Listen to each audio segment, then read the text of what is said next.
আজ থেকে শুরু হচ্ছে 4 দিনের বিনিয়োগ সম্মেলন। এখানে 40 দেশের 700 বিনিয়োগকারী অংশ নেবে। এ নিয়ে আরো খবর জানাতে চট্টগ্রাম থেকে আমাদের সঙ্গে যুক্ত হচ্ছেন সহকর্মী প্রণবেশ চক্রবর্তী। প্রণবেশ, বিনিয়োগকারীদের নিয়ে বিশেষ বিমানটি কখন চট্টগ্রামে যাবে এবং এছাড়া তারা কখন ইপিজেড পরিদর্শন করবেন, আর এই বিষয়ে এ নিয়ে আর কি কি আয়োজন রয়েছে সেখানে সেটি আমাদের জানাবেন।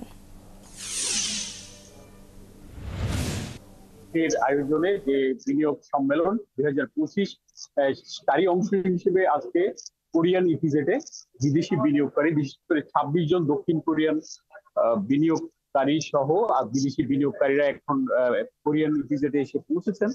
মূলত বিদেশি বিনিয়োগ আকৃষ্ট করা এবং তাদের সাথে একটি দীর্ঘমেয়াদী সংযোগ রক্ষার একটি প্রাথমিক আয়োজন হিসেবে এই সামিট আয়োজন করা হচ্ছে এবং তারই অংশ হিসেবে চট্টগ্রামের এই কোরিয়ান ইপিজেড এবং মিরসরাই যে অর্থনৈতিক অঞ্চল রয়েছে সেখানে বিনিয়োগ সম্ভাবনা অবকাঠামো সেগুলো পরিদর্শন করা, ঘুরে দেখানোই হচ্ছে মূল উদ্দেশ্য। আমরা দেখতে পাচ্ছি যে কোরিয়ান প্রায় 26 জন প্রতিনিধি এবং এর বাইরেও বিদেশি বিনিয়োগকারীরা এখানে এসে উপস্থিত হয়েছেন।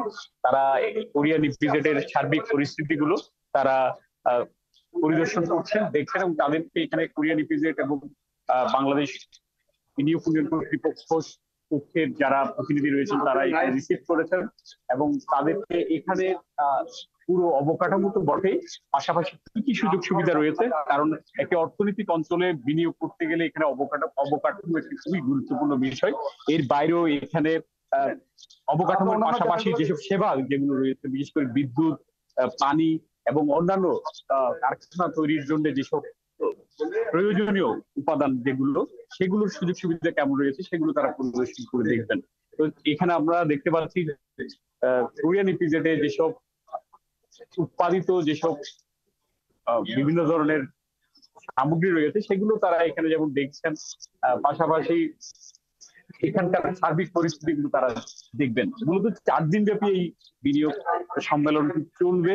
এখানে 550 জনেরও অধিক বিভিন্ন কোম্পানি বা বিভিন্ন বিদেশি বিনিয়োগকারী প্রতিষ্ঠানের উচ্চ পদস্থ কর্মকর্তারা এখানে এই সম্মেলনে উপস্থিত থাকবেন এবং এরই মধ্যে বাংলাদেশের যে বিশেষ করে চট্টগ্রাম অঞ্চলে এই ইপিজেড এবং মিরসরাই এই দুটি প্রধান অর্থনৈতিক অঞ্চল, এই অঞ্চলগুলো পরিদর্শন করবেন এই বিনিয়োগকারীরা।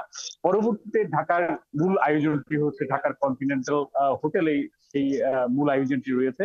সেখানে এগুলো দেখার পর যেসব রাউন্ড টেবল কিংবা অন্যান্য আলোচনাগুলো রয়েছে সেখানেও তারা এই বিষয়গুলো নিয়ে আলোচনা করবেন। কেমন দেখলেন পরিবেশ, কেমন অবকাঠামো, কেমন সুযোগ সুবিধা দিয়ে এখানে দেয়া হচ্ছে সেগুলো নিয়েও পরবর্তীতে আলোচনা হবে। আগামী 9 তারিখ এটি মূল আয়োজনটি উদ্বোধন করার কথা রয়েছে, যে আমাদের প্রধান উপদেষ্টা ডক্টর মোহাম্মদ ইউনূস এটি উদ্বোধন করার কথা রয়েছে। তো সব মিলিয়ে আমরা দেখতে পাচ্ছি বিনিয়োগকারীরা এখানে সার্বিক পরিস্থিতি এবং বিনিয়োগ করার যে সম্ভাব্যতা যাচাই তারা এখানে করবেন। তো সব মিলিয়ে একটি সৌহার্দ্যপূর্ণ পরিবেশের মধ্য দিয়ে এখানে তাদের ওয়েল রিসেপশন হয়েছে। পরবর্তী সময়ে এখান থেকে পরবর্তীতে আমরা মিরসরাই যাব। মিরসরাই ইকোনমিক অঞ্চল যেটি রয়েছে, ন্যাশনাল যে ইকোনমিক অঞ্চল, সেটিও তারা ঘুরে দেখবেন। সেখানকার পরিস্থিতি আমরা পরবর্তীতে জানিয়ে দিতে পারবো। আর এখানে হয়তো একটি প্রেজেন্টেশন থাকবে, প্রেজেন্টেশন এখানকার সুযোগ সুবিধা দিয়ে সেগুলো তুলে ধরা হবে। একইভাবে অর্থনৈতিক মিরসরাই ইকোনমিক জোনে নিয়ে যাওয়ার পরে সেখানকার যে সুযোগ সুবিধা সেগুলো প্রেজেন্টেশন আকারে তুলে ধরা হবে বলে আমরা জানতে পেরেছি। পরবর্তীতে যখন এটি তুলে ধরা হবে, পরবর্তী সংবাদ সংযোগে আমরা পরবর্তী তথ্যটি জানিয়ে দিতে পারবো। তো এই ছিল আজকে চট্টগ্রামের কোরিয়ান ইপিজেডে যে বিদেশি বিনিয়োগকারী, দক্ষিণ কোরিয়ান প্রতিনিধি সহ অন্যান্য দেশের যে বিনিয়োগকারী প্রতিনিধিরা এখানে আসছেন সে বিষয়ে সর্বশেষ তথ্য।